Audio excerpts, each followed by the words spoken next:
कुछ समय बाद मेरे ससुर उठकर मेरे पास आए और बोले, मैं तुमसे कुछ कहना चाहता हूँ, अगर तुम मेरी बात मान जाओ तो मैं कहूँगा। उनकी इस बात से मेरा दिल और भी ज़्यादा बेचैन हो गया था। मैं चिंतित होकर बोली, हाँ बोलिए। फिर उन्होंने बोला, आज की रात मैं तुम्हारे साथ बिताना चाहता हूँ, क्योंकि अब अकेले अकेले अच्छा नहीं लगता। मेरी पत्नी के मरने के बाद मैंने सोचा था कि फिर से शादी करूँगा, लेकिन बेटे की मौत हो गई तो फिर मैंने शादी के बारे में सोचा ही नहीं। पर जब से तुम वापस आई हो तो तब से मैं तुम्हारे प्यार में दीवाना हो चुका हूँ। उनकी यह सारी बातें सुनकर मुझे बहुत गलत महसूस हुआ, लेकिन उनकी बात का विरोध करने की हिम्मत ना हुई। मैं अपने कमरे में ही सोफे पर लेट गई, लेकिन मुझे नींद नहीं आ रही थी। मुझे बहुत डर लग रहा था। ससुर जी ने मुझसे कहा, बहू, मुझे लगता है मैंने तुमसे कुछ गलत नहीं कहा। मैं चाहता हूँ कि तुम मुझसे शादी कर लो ताकि हमारे रिश्ते को कोई मजाक ना उड़ाए। तभी मैं हकलाकर बोली, ससुर जी, आप यह सब क्या कह रहे हैं? आप मेरे ससुर हो। ससुर का दर्जा पिता के समान होता है और आप मुझसे शादी की बात कर रहे थे। पहले एक बार सोच तो लो क्या क्या बोले जा रहे हो। तभी मेरे ससुर बोले, देखो बहू, मैं मानता हूँ कि मैं कभी तुम्हारा ससुर था, लेकिन तुम्हारे पति को मरे हुए 1 साल हो चुके हैं। जब मेरा बेटा ही नहीं रहा तो हमारे बीच में ससुर और बहू का रिश्ता कहाँ बच गया। मैं भी अकेला हूँ और तुम भी अकेली हो, एक दूसरे का साथ दे सकते हैं। उनकी यह बात सुनकर मेरा मन विचलित हो गया था। मैं आगे और कुछ नहीं बोल पाई। एक और सौतेली माँ और दूसरी ओर ससुर जी का यह अजीब व्यवहार। मैं तो इन दोनों के बीच में फंस गई थी। जैसे तैसे रात गई और अगले सुबह अपने ससुर जी की बातों पर विचार करने लगी। ससुर जी का प्रस्ताव मुझे असंभव लग रहा था, लेकिन वास्तविकता मुझे कुछ निर्णय लेने पर मजबूर कर रही थी। फिर मुझे ख्याल आया कि इस बारे में अपने पिता से बात करती हूँ, लेकिन यह सब बातें अपने खुद के पापा से करने की हिम्मत मुझे नहीं हुई, क्योंकि मुझे पता था पिताजी के बात करने के बाद मेरी ज़िंदगी में और भी नई समस्याएं आ सकती है। इसलिए मैं उनके पास नहीं गई। एक दिन ऐसा ही शाम को फिर से मेरे ससुर जी ने मुझसे कहा, बहू, मैंने तुमसे कुछ गलत नहीं कहा। मैं बस इतना चाहता हूँ कि तुम हम दोनों की जीवन में खुशियाँ भर दो। मैं अकेले नहीं रह सकता हूँ और तुम भी कब तक अकेले रहोगी? तुम्हें भी तो पति की ज़रूरत है। उनके मुँह से फिर से यह सब बात सुनकर मैं तो अंदर से कांपने लगी थी और आगे कुछ बोल ही नहीं पाई। समय धीरे धीरे बीतता चला जा रहा था और ऐसे ही धीरे धीरे संबंध बनता चला जा रहा था।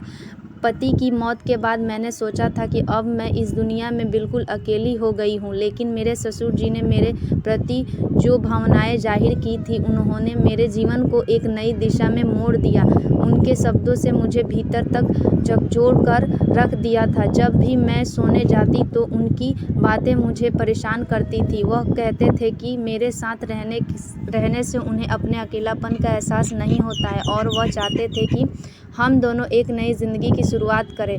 बातचीत के बाद मैं खुद को बहुत असमंजस में पाई। मेरे मन में कोई सवाल उठ रहा था, तो क्या यह करना सही होगा? क्या यह समाज के नियमों के खिलाफ नहीं होगा?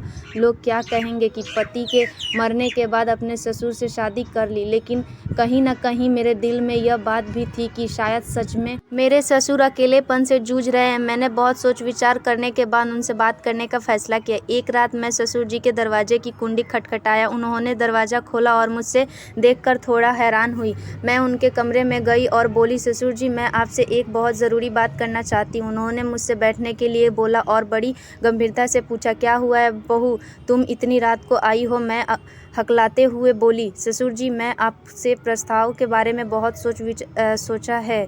मैं समझती हूँ कि आप अकेलापन से जूझ रहे हैं और एक साथी की ज़रूरत है, लेकिन इस रिश्ते के लिए मेरी एक शर्त है कि हमारे बीच हमेशा प्यार और सम्मान का रिश्ता रहेगा। आप मुझे बेटी की तरह सम्मान देंगे और मैं आपको पिता की तरह। आपको मेरी शर्त मंजूर है? मेरी बात को ध्यान से सुने और फिर कहा, मुझे तुम्हारी शर्त मंजूर है। मैं इस प्यार और सम्मान को हमेशा बनाए रखूँगा। उनकी यह बात सुनकर मेरे दिल का बोझ थोड़ा हल्का हो गया। हमने एक छोटे से समारोह में शादी कर ली। यह शादी समाज की नज़र में असमान थी, लेकिन हमें अपनी स्थिति को स्वीकार कर लिया था। शादी के बाद हमारे जीवन बेहतर चुनौतीपूर्वक रहे। गांव में लोगों ने तरह तरह की बातें करना शुरू कर दिया था। रिश्तेदारों ने भी हमसे दूरी बना ली थी, लेकिन हमने इन सब की परवाह किए बिना अपने जीवन में आगे बढ़ने का फैसला किया। हमारे रिश्ते में धीरे धीरे प्यार और समझ बढ़ने लगी थी। ससुराल में खुद को असहज महसूस करती थी। अब वही घर मुझे अपना सा लगने लगा था। ससुर जी हर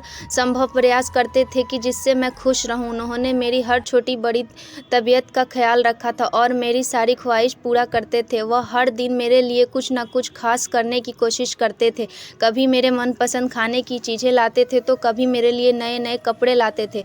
धीरे धीरे मैंने उनके प्रति एक अलग तरह का आदर महसूस करना शुरू कर दिया।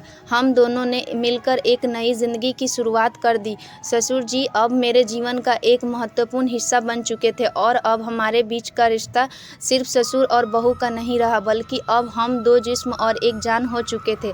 उन्होंने मेरी बंजर ज़िंदगी में बरसात की थी। उन्होंने जीवन को एक नया नज़रिया से देखना सिखाया था। शादी के कुछ महीनों के बाद मैंने महसूस किया कि हमारे बीच का यह नया रिश्ता मुझे एक नई दिशा दे रहा है। हम दोनों एक साथ मिलकर कई मुश्किलों का सामना किया और हर बार एक दूसरे का साथ दिया।